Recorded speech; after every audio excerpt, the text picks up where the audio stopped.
Tension explosive au Sahel. Le Mali accuse, la France répond. Que se passe-t-il vraiment? Salut les amis, bienvenue sur notre chaîne. Depuis plusieurs jours, une nouvelle tension fait beaucoup parler en Afrique de l'Ouest. Au cœur de cette affaire, le Mali et la France, deux pays dont les relations sont devenues de plus en plus complexes ces dernières années. Alors que la région du Sahel traverse une période marquée par l'insécurité, les conflits armés et les changements politiques, une nouvelle polémique vient raviver les débats. Des informations circulent selon lesquelles un avion militaire français aurait été accusé d'avoir tenté de violer l'espace aérien malien. Mais que s'est-il réellement passé? Quelles sont les conséquences possibles de cette nouvelle tension entre Bamako et Paris? Et pourquoi le Sahel est-il devenu un terrain aussi stratégique pour plusieurs puissances? Restez avec nous jusqu'à la fin de cette vidéo pour comprendre tous les détails de cette affaire. Depuis l'arrivée au pouvoir des autorités militaires maliennes, les relations entre le Mali et la France ont profondément changé. Pendant plusieurs années, la France était considérée comme un partenaire majeur dans la lutte contre les groupes armés dans la région. Mais progressivement, les désaccords se sont multipliés. Les autorités maliennes ont dénoncé ce qu'elles considèrent comme des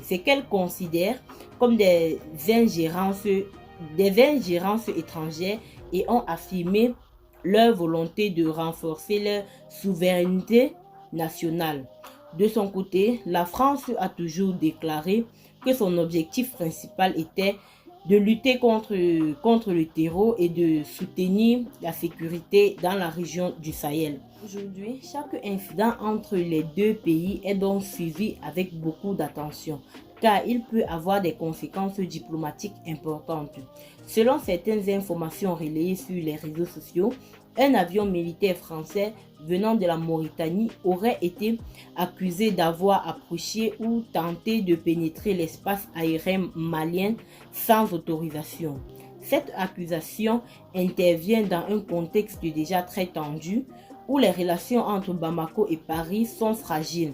Cependant, il est important de rappeler que les informations circulant sur Internet doivent être vérifiées avant d'être considérées comme des faits définitifs.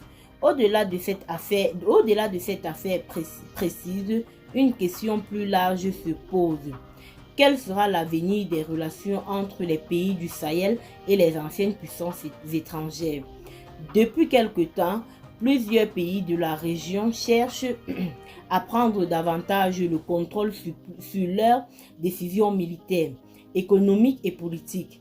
Les dirigeants de l'Alliance des États du Sahel affirment vouloir construire une coopération basée sur leurs propres intérêts et leurs propres choix. Mais la situation sécuritaire reste un immense défi.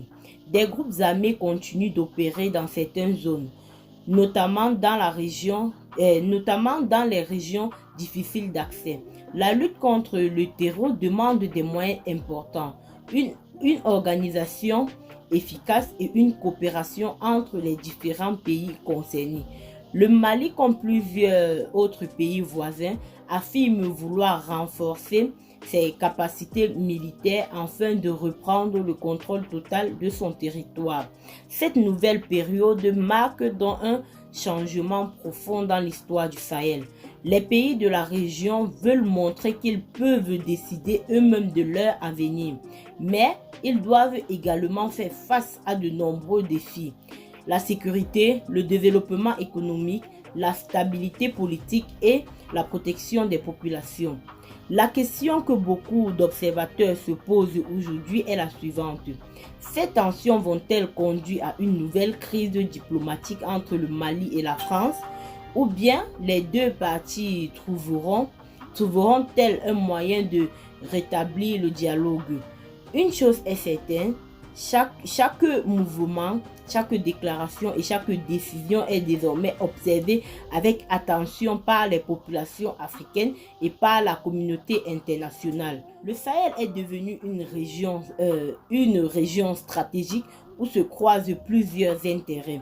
Les peuples de cette région souhaitent avant tout vivre en paix, bénéficier du développement et de voir leur pays avancer vers plus de stabilité. Cette affaire rappelle donc une réalité importante. Au-delà des rivalités politiques et diplomatiques, ce sont des populations qui restent au centre des préoccupations. Et vous, que pensez-vous de cette situation? Le Mali et les pays du Sahel ont-ils raison de vouloir renforcer leur indépendance stratégique, ou pensez-vous que les coopérations internationales restent indispensables pour combattre l'insécurité? Donnez votre avis dans les commentaires.